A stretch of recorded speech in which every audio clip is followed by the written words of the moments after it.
नमस्कार दोस्तों, स्वागत है आपका अजय हिंदी कहानियों में, जहां हम आपको लेकर चलते हैं ज्ञान और रोमांच से भरी कहानियों की दुनिया में। आज हम भगवद गीता के 13वें अध्याय की गहराइयों में उतरने वाले हैं। सोचिए, क्या आप तैयार हैं एक ऐसी यात्रा के लिए जो आपके मन को झकझोर देगी और आत्मा को ज्ञान के प्रकाश से भर देगी। यहां बात होगी क्षेत्र और क्षेत्रज्ञ की, प्रकृति और पुरुष की, और उन अद्भुत रहस्यों की जो कृष्ण ने अर्जुन को कुरुक्षेत्र के रणभूमि में समझाए थे।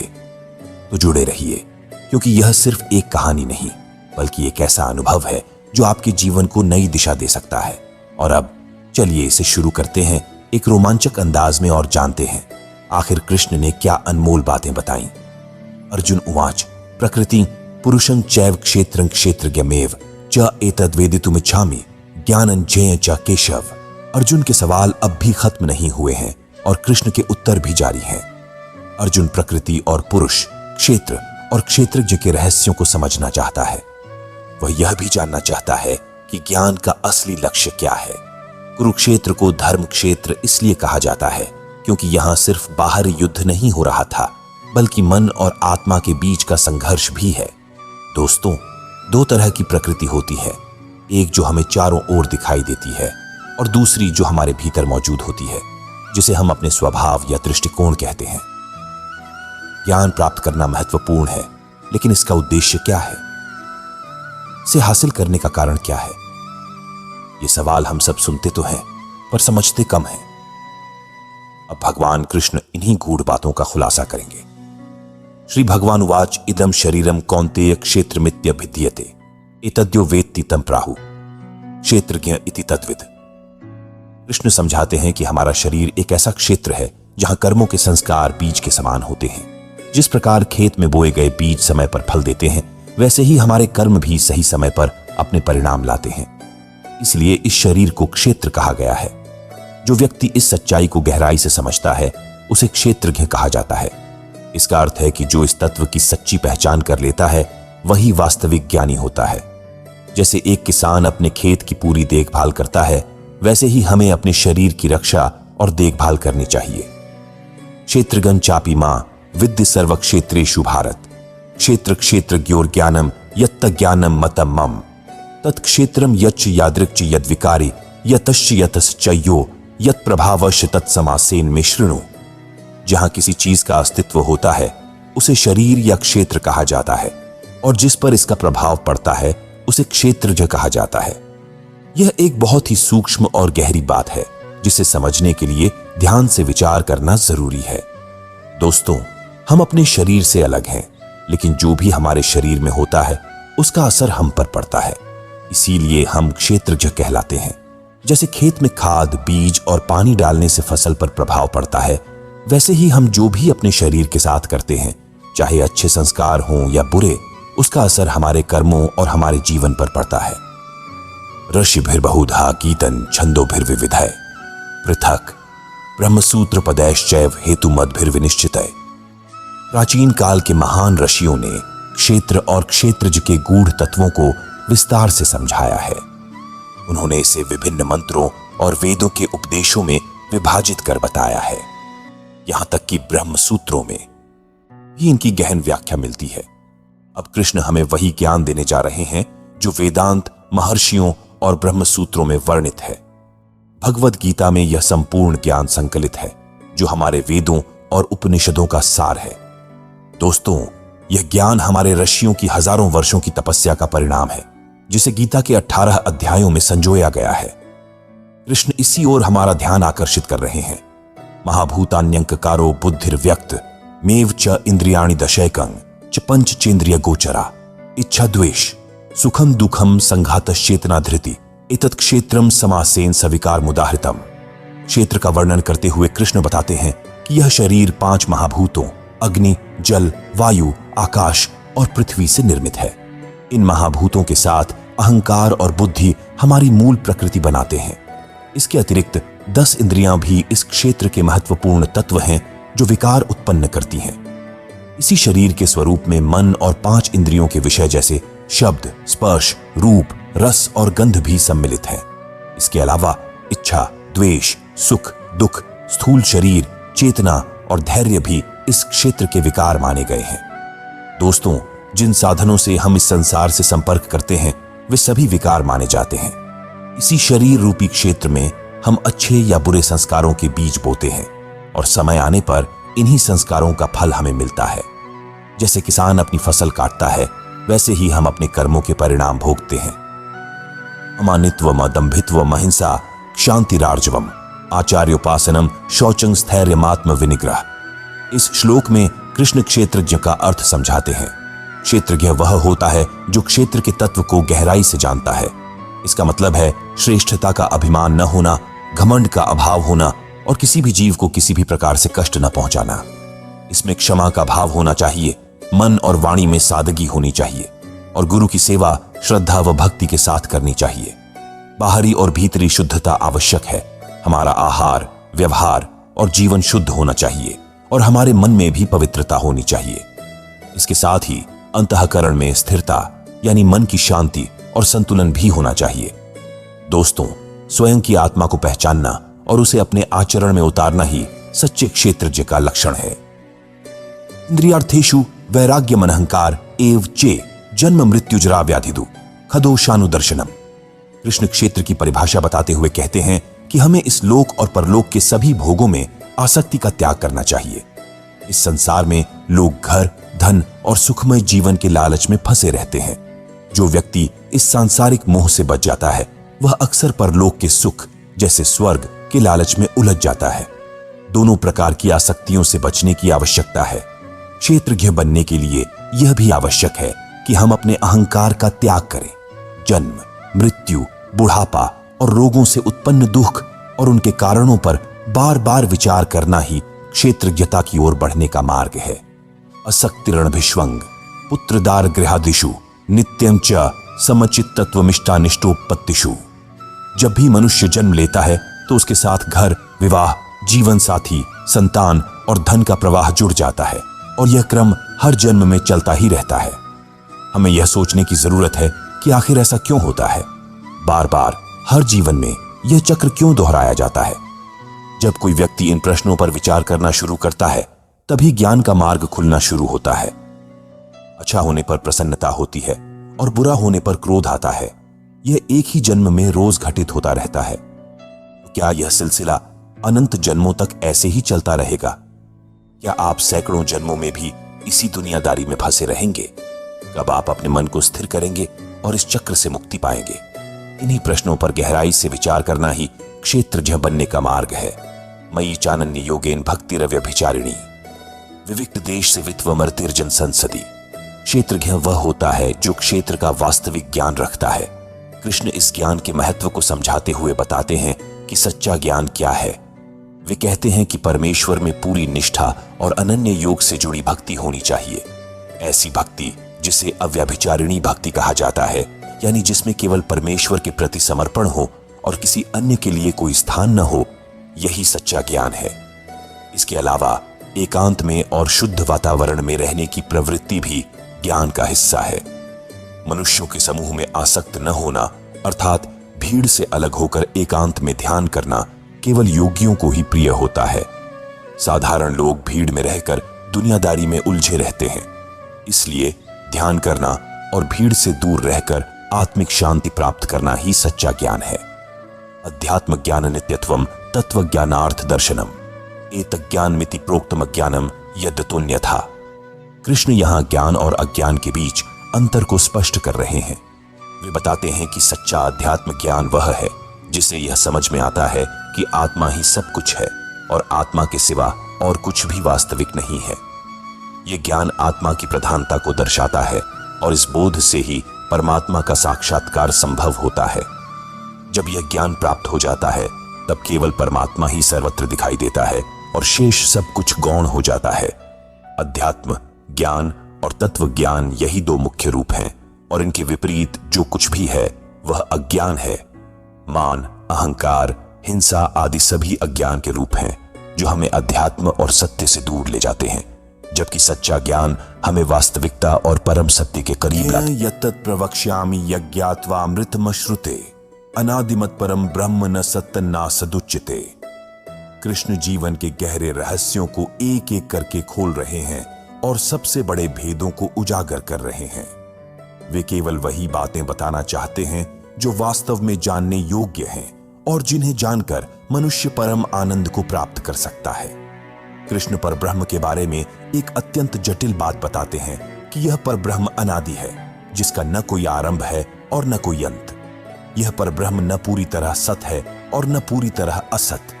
यह अनंत सत्य है जो हमेशा से है और हमेशा रहेगा। जब परब्रह्म अकेला होता है तो वह सत यानी सत्य होता है, लेकिन जब असत मनुष्य इसमें मिल जाता है तब यह समझना मुश्किल हो जाता है कि कौन सत है और कौन असत, क्योंकि अब दोनों एक ही हो चुके हैं। सर्वत पाणिपादं तत्सर्वतोक शिशिरो मुखम सर्वत श्रुतिमल्लोके सर्वमावृत्य तिष्ठति। कृष्ण परब्रह्म की व्याख्या करते हुए बताते हैं कि यह परब्रह्म हर दिशा में फैला हुआ है। उसके हाथ, पैर, नेत्र, सिर, मुख और कान हर जगह मौजूद हैं, क्योंकि वह संपूर्ण सृष्टि में व्याप्त है और सबको धारण किए हुए है। हमारी यह पृथ्वी आकाश में स्थित है जो इसे धारण करता है। पृथ्वी गोल है और उसके चारों ओर आकाश फैला हुआ है। इसी आकाश में वायु, अग्नि, जल और पृथ्वी स्थित है। यह आकाश ही इन सभी तत्वों का आधार है। यदि आकाश इन्हें धारण न करे तो कुछ भी अस्तित्व में नहीं रहेगा। इसी तरह परमात्मा सबका आधार है, जो संसार को अपने में समेटे हुए है और हर ओर व्याप्त है। हम सभी उसी परमात्मा के कारण यहां हैं और उसी में स्थित हैं। सर्वेंद्रिय गुणाभासं सर्वेंद्रिय विवर्जितम असक्तम सर्वभृच्चैव निर्गुणं गुणभोक्तृच। परब्रह्म सबसे बड़ी सच्चाई है और यही कारण है कि इसे समझना आसान नहीं है। लोग थोड़ी देर सुनने के बाद बोर हो जाते हैं, क्योंकि यह ज्ञान गहराई से विचार करने की मांग करता है। लेकिन इस परब्रह्म को समझना ही सबसे बड़ा ज्ञान है और यही आत्मा से साक्षात्कार है। यह परब्रह्म हमारी सभी इंद्रियों के विषयों को जानता है, लेकिन स्वयं उन इंद्रियों से परे है। हम उसी परब्रह्म से उत्पन्न हुए हैं, इसीलिए स्वाभाविक है कि उसे हमारी इंद्रियों के बारे में सब कुछ पता है। फिर भी यह परब्रह्म इंद्रियों की बुराइयों से पूरी तरह अछूता रहता है। ब्रह्म निर्गुण है, अर्थात उसका कोई आकार या विशेषता नहीं है, लेकिन इसके बावजूद वह सब गुणों का अनुभव करने वाला है। बहिरंतश्च भूतानाम चरन चरमेव चे सूक्ष्मत्वात् तदविज्ञेय दूरस्थं चान्तिके च तत्। कृष्ण हमें यह समझा रहे हैं कि यह पूरी सृष्टि, चाहे वह सजीव हो या निर्जीव, ब्रह्म के कारण ही है। यह ब्रह्म हमारे बाहर और भीतर हर जगह परिपूर्ण रूप से व्याप्त है। हमारे भीतर उसका अंश हमारी आत्मा के रूप में है और बाहर हर ओर वही ब्रह्म अलग अलग रूपों में प्रकट होता है। वह कभी स्वयं में तो कभी पहाड़ों और नदियों में दिखाई देता है। हमें इस ब्रह्म को, परमात्मा को हर रूप में देखने का प्रयास करना चाहिए। दोस्तों, यही सबसे बड़ा योग है। ब्रह्म को समझने की कोशिश ऐसे कीजिए जैसे सूर्य की किरणों में छिपा जल होता है, जो अपनी सूक्ष्मता के कारण दिखाई नहीं देता। जैसे वातावरण में मौजूद नमी हमें दिखती नहीं है, वैसे ही सर्वव्यापी परमात्मा भी अपनी सूक्ष्मता के कारण साधारण मनुष्यों की समझ में नहीं आता। अविभक्तं च भूतेषु विभक्तमिव च स्थितम् भूत भर्तृ च तज्ज्ञेय ग्रसिष्णु प्रभविष्णु च। ब्रह्म ऐसा है जो विभाजित नहीं हो सकता, लेकिन फिर भी हमारी दुनिया में बंटा हुआ सा प्रतीत होता है। जैसे आपके चारों ओर जो आकाश है वह एक ही है और किसी हिस्से में विभाजित नहीं है। यदि आप कुछ घड़े रख दें तो वही आकाश उन घड़ों के भीतर भी मौजूद रहेगा। जो पहले अविभाजित था वह अब घड़ों के आकार में सीमित दिखाई देगा। इसी प्रकार परमात्मा भी हर जीव और वस्तु में एक समान रूप से स्थित होते हुए भी अलग अलग दिखाई देता है। कृष्ण ब्रह्मा, विष्णु और महेश की त्रिमूर्ति का उदाहरण देकर समझाते हैं कि परमात्मा अलग अलग कार्यों में प्रकट होते हैं। ब्रह्मा रूप में वे सृष्टि का निर्माण करते हैं, विष्णु रूप में सभी प्राणियों का पालन पोषण करते हैं और रुद्र रूप में जो शिवजी हैं सृष्टि का संहार करते हैं। ज्योतिषामपि तज्ज्योतिस्तमस् परमुच्यते ज्ञानं ज्ञेयं ज्ञानगम्यं हृदि सर्वस्य विष्ठितम्। परमात्मा उस ज्योति की भी ज्योति है जो आप अग्नि और अन्य प्रकाश में देखते हैं। वह परम प्रकाश है जो हर चीज को प्रकाशित करता है। यह परमात्मा बोध स्वरूप है, अर्थात ज्ञान का स्रोत है और यही जानने के योग्य है। हमें प्रयास करना चाहिए कि हम इसी ज्ञान को प्राप्त करें। इस दुनिया में बहुत सी चीजें लेन देन या खरीद से मिल सकती हैं, लेकिन परमात्मा का साक्षात्कार केवल तत्व ज्ञान से ही संभव है। परमात्मा को समझने के लिए आपको यह जानना होगा कि वह क्या है, कैसे है और क्यों है। यही समझना तत्व ज्ञान कहलाता है। तत्व ज्ञान प्राप्त करने के बाद ही आप उस परम सत्य को प्राप्त कर सकते हैं। यह परमात्मा हर व्यक्ति के हृदय में विशेष रूप से स्थित है और किसी अन्य स्थान पर नहीं है। इति क्षेत्रं तथा ज्ञानं झेय चौक्तन समासत मद्भक्त एतद् विज्ञाय मद्भावायोपपद्यते। इस प्रकार मैंने तुम्हें क्षेत्र के ज्ञान और जानने योग्य परमात्मा के बारे में विस्तार से बताया। मेरा भक्त इस ज्ञान को तत्व से समझकर मेरे स्वरूप को प्राप्त करता है। कृष्ण समझाते हैं कि हमारा शरीर ही क्षेत्र है। जैसे खेत में बीज बोए जाते हैं और समय पर उनका फल मिलता है, ठीक वैसे ही हमारे शरीर में किए गए कर्मों और संस्कारों का भी परिणाम मिलता है। सबसे बड़ा ज्ञान यह है कि उस ब्रह्म का अंश हम सभी के भीतर और हमारे चारों ओर व्याप्त है। इसे जानना और समझना ही सच्चे ज्ञान की पराकाष्ठा है। इस ज्ञान की प्राप्ति से ही परमात्मा को पाने का मार्ग खुलता है। यही मार्ग या तो हमें कृष्ण को प्राप्त करने का है या फिर स्वयं को कृष्ण में विलीन कर देने का। प्रकृतिं पुरुषं चैव विद्यनादि उभावपि विकारांश गुणांश चैव विद्य प्रकृति संभवान। इस श्लोक में कृष्ण प्रकृति और पुरुष के रहस्यों को समझा रहे हैं। वे बताते हैं कि प्रकृति और पुरुष को शिव और शक्ति के रूप में जाना जा सकता है और इन्हीं दोनों के संयोग से यह सृष्टि आगे बढ़ती है। लेकिन वास्तव में यह प्रकृति और पुरुष क्या है? कृष्ण अर्जुन को समझाते हैं कि ये दोनों अनादि हैं, यानी हमेशा से हैं और सनातन हैं। हमारे भीतर जो राग द्वेष और अन्य विकार उत्पन्न होते हैं वे भी प्रकृति से ही आते हैं। प्रेम या द्वेष जैसे भाव इसी प्रकृति से उत्पन्न होते हैं। सात्विक, राजसिक और तामसिक ये तीनों गुण जिनसे संसार की सभी वस्तुएं निर्मित होती हैं वे भी इसी प्रकृति से उत्पन्न होते हैं। कार्य कारण कर्तृत्व हेतु प्रकृति रुच्यते, पुरुष सुख दुखानां भोक्तृत्व हेतु रुच्यते। कार्य और करण को समझना महत्वपूर्ण है। कार्य में 5 महाभूत शामिल होते हैं: आकाश, वायु, अग्नि, जल और पृथ्वी। इनसे जुड़े गुण होते हैं: शब्द, स्पर्श, रूप, रस और गंध। अब करण की बात करें तो इसमें बुद्धि, अहंकार और मन शामिल होते हैं। इनके अलावा हमारी इंद्रियां जैसे श्रोत्र कान, त्वचा स्पर्श, जीभ आंखें और घ्राण नाक भी करण में आते हैं। वाणी, हाथ, पैर, जननेंद्रिय और गुदा भी करण में शामिल है। कार्य और करण दोनों ही प्रकृति से उत्पन्न होते हैं। इन्हीं से सुख और दुख पैदा होते हैं और इन सुख दुखों को अनुभव करने वाला पुरुष कहलाता है। इस परिभाषा से आपको प्रकृति और पुरुष के बीच के संबंध को समझने में आसानी होगी। पुरुष प्रकृतिस्थो हि भुंक्ते प्रकृतिजान गुणान कारणम गुणसंगोस्य सदसद्यो निजन्मसु। पुरुष प्रकृति के मध्य में स्थित होता है और प्रकृति से उत्पन्न गुणों का अनुभव करता है। इन गुणों को जिस प्रकार वह भोगता है या उनसे प्रभावित होता है उसी के अनुसार उसकी अगली योनि निर्धारित होती है।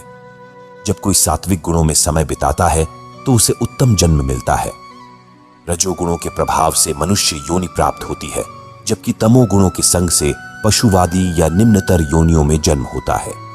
दोस्तों, यहां नीच का अर्थ बुरा या गिरा हुआ नहीं है, बल्कि उन योनियों से है जो मनुष्य की तरह सोचने समझने की क्षमता नहीं रखती, जो मनुष्य की तरह विचार नहीं कर सकती, बल्कि वैसी सोच रखती है जैसी पशु रखते हैं। उपद्रष्टानुमंता च भर्ता भोक्ता महेश्वर परमात्मेति चाप्युक्तो देहेस्मिन् पुरुष। पर हमारे भीतर जो आत्मा है वास्तव में वही परमात्मा है। क्योंकि यह आत्मा हमारे अंदर विद्यमान है, यह हमारे हर कर्म की साक्षी होती है, जिसे उपदृष्टा कहा जाता है। इसका अर्थ है कि आत्मा हमारे कार्यों को मूक गवाह के रूप में देखती है। इसके अलावा आत्मा अनुमंता भी होती है, यानी यह हमें कार्य करने की अनुमति देती है। आत्मा हमारे जीवन का पालन पोषण भी करती है, इसलिए इसे भर्ता कहा जाता है। कृष्ण ने कहा है योगक्षेमम वहाम्यहम, जिसका मतलब है कि आत्मा हमारी रक्षा करती है और हमें संभालती है। आत्मा भोक्ता भी होती है, अर्थात हमारे कर्मों और साधनाओं का फल भी भोगती है। जब हमारी साधना बढ़ती है और सूक्ष्म होती है तब यह आत्मा हमारे यज्ञ और तप को स्वीकार करती है, और जब आत्मा इन साधनाओं को ग्रहण करती है तब यह हमें परमात्मा से जोड़ती है। यह एवं वेत्ति पुरुषम प्रकृतिं च गुणे सह सर्वथा वर्तमानोपि न स भूयो भी जायते। ये पूरी दुनिया माया के कारण क्षणभंगुर, नाशवान, जड़ और अनित्य है। सरल शब्दों में कहें तो यह सब अस्थाई है दोस्तों, जबकि जीवात्मा नित्य, चेतन, निर्विकार और अविनाशी है। यह आत्मा उसी परमात्मा का सनातन अंश है। अब सोचिए, आपको किसे पाने की कोशिश करनी चाहिए, जो अस्थाई है या जो शाश्वत है? यही वह ज्ञान है जिसे पुरुष और प्रकृति के तत्व को समझना कहा जाता है। जो व्यक्ति पुरुष और प्रकृति के साथ साथ गुणों को भी तत्व से जान लेता है, वह सभी कर्तव्य कर्म करते हुए भी जन्म मरण के चक्र में नहीं पड़ता।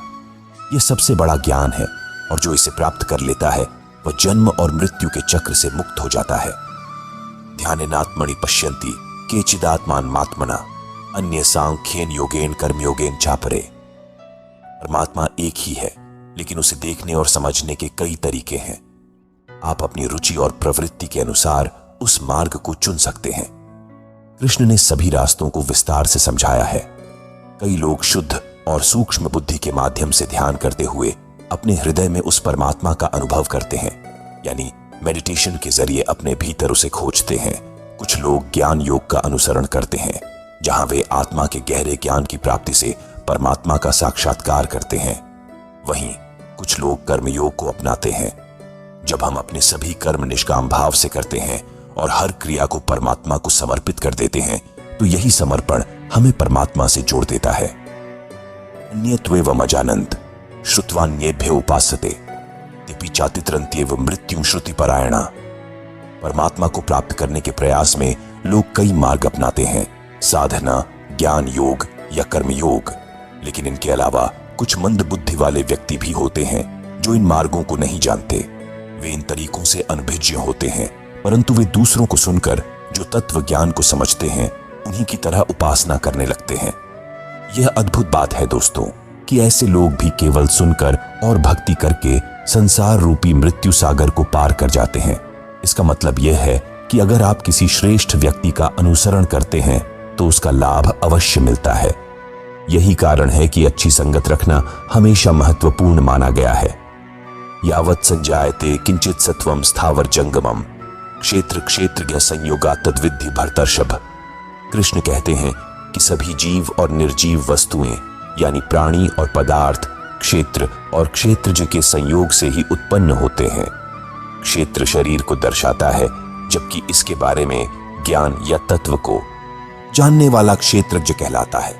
मोक्ष प्राप्त करने के लिए क्षेत्रज्ञ ही साधन है। क्षेत्र और क्षेत्रज्ञ के संबंध को आप घोड़े और रस्सी के उदाहरण से समझ सकते हैं। घोड़ा क्षेत्र है और रस्सी क्षेत्रज्ञ। जहां भी रस्सी जाएगी घोड़ा उसी दिशा में जाएगा। यदि घोड़े के पास रस्सी न हो तो क्या वह कभी गंतव्य तक पहुंच सकता है? नहीं। इसी प्रकार जो व्यक्ति अपने शरीर को माया से उत्पन्न जानकर ज्ञान प्राप्त कर लेता है, उसकी अज्ञानता समाप्त हो जाती है। समम सर्वेषु भूतेषु तिष्ठन्तं परमेश्वरम विनश्यत्स्व विनश्यन्तं यः पश्यति स पश्यति। जो चीजें स्थायी नहीं हैं यानी क्षणभंगुर हैं, उन्हें एक दिन नष्ट होना ही है। लेकिन जो व्यक्ति हर नष्ट होती हुई चीज में, चाहे वह जीव हो या अजीव, परमात्मा को देखता है और सभी को संभाव से देखता है, वही सच्चाई को समझ पाता है। असलियत को वही व्यक्ति देखता है जो यह जानता है कि क्या सत्य है और क्या मात्र माया है। यह संसार जिसमें हम जीते हैं में इतना धन इकट्ठा करते हैं और ऐसा व्यवहार करते हैं जैसे हमें कभी मरना ही नहीं है। यह सब मिथ्या है दोस्तों, लेकिन फिर भी हम में से अधिकांश ऐसे ही जीवन बिताते हैं जैसे हम अमर हैं। यह सच्चाई नहीं है, यह सिर्फ एक भ्रम है। समम पश्यन् हि सर्वत्र संवस्थितमीश्वरम न हिनस्त्यात्मनात्मानं ततो याति परां गतिम्। जिसे हर प्राणी और हर वस्तु में परमेश्वर का स्वरूप दिखाई दे और जो सभी को समान दृष्टि से देखे, वही सच्चा ज्ञानी है। हम में से अधिकांश लोग अपने शरीर को ही सबसे बड़ी सच्चाई मानकर एक झूठी दुनिया में जीते हैं। हम इस संसार में फंसे रहते हैं और फिर एक दिन हमारी आत्मा शरीर को छोड़कर चली जाती है और यह शरीर नष्ट हो जाता है। इसके बाद एक नई योनि, एक नया शरीर मिलता है और अज्ञानी इस जन्म मरण के चक्र में बार बार उलझा रहता है। दोस्तों, जो व्यक्ति जितना बड़ा ज्ञानी होता है वह उतने ही जन्म बचा लेता है। ज्ञानी व्यक्ति सभी में परमेश्वर को समान रूप से देखते हुए अपने जीवन को व्यर्थ नहीं करता और इसीलिए वह परम गति को प्राप्त करता है। प्रकृत्यैव च कर्माणि क्रियमाणानि सर्वश यः पश्यति तथात्मानं कर्तारं स पश्यति। 3 गुणों से निर्मित माया ही प्रकृति कहलाती है। हमारे सभी कर्म, चाहे वे मन से हों, शरीर से हों या वाणी से, प्रकृति की प्रेरणा से किए जाते हैं। ज्ञानी यह भली भांति समझता है कि इन कर्मों के पीछे वास्तविक कर्ता प्रकृति है, आत्मा नहीं। हमारी आत्मा निष्क्रिय रहती है, कर्म तो हमारी प्रकृति ही कराती है। यह सत्य केवल ज्ञानी ही जानता है और इसीलिए वही यथार्थ को देख पाता है। बाकी सब अज्ञानी होते हैं जो सच्चाई को नहीं बल्कि माया को देखते हैं। वे इसी भ्रम में रहते हैं और दुनियादारी में उलझे रहते हैं। कर्मों के बंधन में फंसे रहने के कारण वे एक जन्म से दूसरे जन्म के चक्र में बार बार आते और जाते रहते हैं। यदा भूत पृथक भाव में कस्थम अनुपश्यति तत एव च विस्तारम ब्रह्म संपद्यते तदा। जब ज्ञानी व्यक्ति हर भिन्न भिन्न भावों या भूतों में एक ही परमात्मा को देखता है, तभी उसे ब्रह्म का साक्षात्कार होता है। जब वह यह समझ लेता है कि आत्मा से ही हर भाव, हर भूत और हर वस्तु का विस्तार हुआ है, तभी उसे ब्रह्म का असली अर्थ समझ में आता है। जैसे जब ज्ञानी को यह बोध हो जाता है कि आत्मा से ही प्राण उत्पन्न होते हैं, आत्मा से ही आशाएं जन्म लेती हैं, आत्मा से ही तेज, जल और अन्न का विस्तार होता है, आत्मा ही इन सब का स्रोत है और अंततः सब कुछ उसी में विलीन हो जाता है, तभी उसे ब्रह्म का सत्य ज्ञान होता है। अनादित्वा निर्गुणत्वात् परमात्मायमव्यय शरीरस्थोपि कौन्तेय न करोति न लिप्यते। इस संसार में जो कुछ भी होता है उसके पीछे कोई न कोई कारण अवश्य होता है।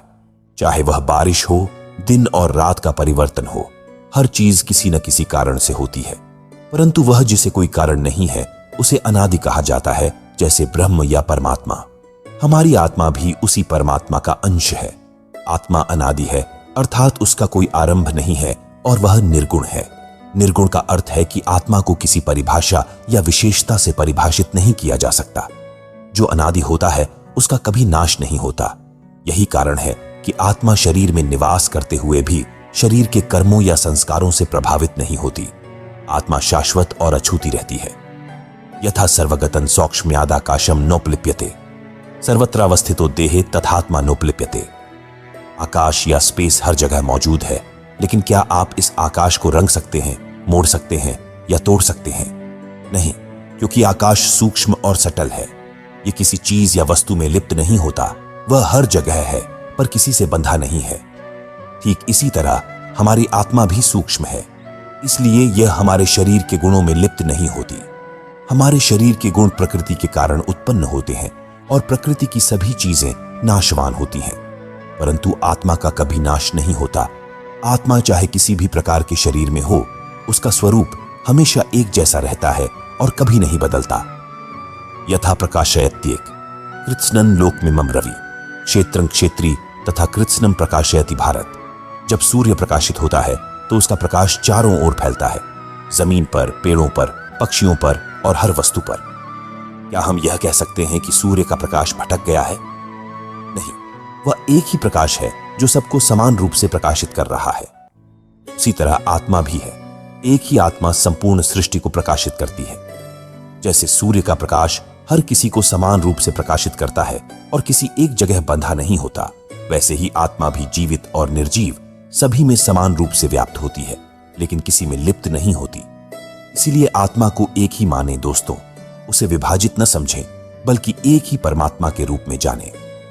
क्षेत्र क्षेत्र ज्ञोरेव मंत्रम ज्ञान चक्षुषा भूत प्रकृति मोक्षं च ये विदुर्यांति ते परम। क्षेत्र को जड़, विकारी, क्षणिक और नाशवान माना गया है, यानी इसे अस्थाई समझना चाहिए दोस्तों। वहीं क्षेत्रज्ञ नित्य, चेतन, अविनाशी, अनादि, अनंत और स्थायी है। जो व्यक्ति इस भेद को समझ लेता है वही सच्चा ज्ञानी है। ऐसा ज्ञानी पुरुष प्रकृति के बंधनों से मुक्त हो जाता है और अपने ज्ञान की दृष्टि से तत्व को पहचानता है। ऐसे लोग परम ब्रह्म परमात्मा को प्राप्त करते हैं और कर्म के बंधनों से पूरी तरह स्वतंत्र हो जाते हैं, क्योंकि वे अज्ञान और भ्रम को समाप्त कर चुके होते हैं। वे सच्चाई को जान चुके होते हैं और इस तरह अपने जन्म को व्यर्थ नहीं करते बल्कि मोक्ष को प्राप्त कर लेते हैं। तो दोस्तों, यह था भगवद गीता का 13वां अध्याय, जिसमें क्षेत्र और क्षेत्रज्ञ, पुरुष और प्रकृति के गूढ़ रहस्यों की चर्चा की गई। क्या ज्ञान महत्वपूर्ण है और क्या नहीं, अब 14वें अध्याय में और भी अद्भुत रहस्यों के साथ मिलेंगे। सुनते रहिए अजय हिंदी कहानियां और ज्ञान की इस यात्रा में हमारे साथ बने रहिए। जय श्री कृष्ण।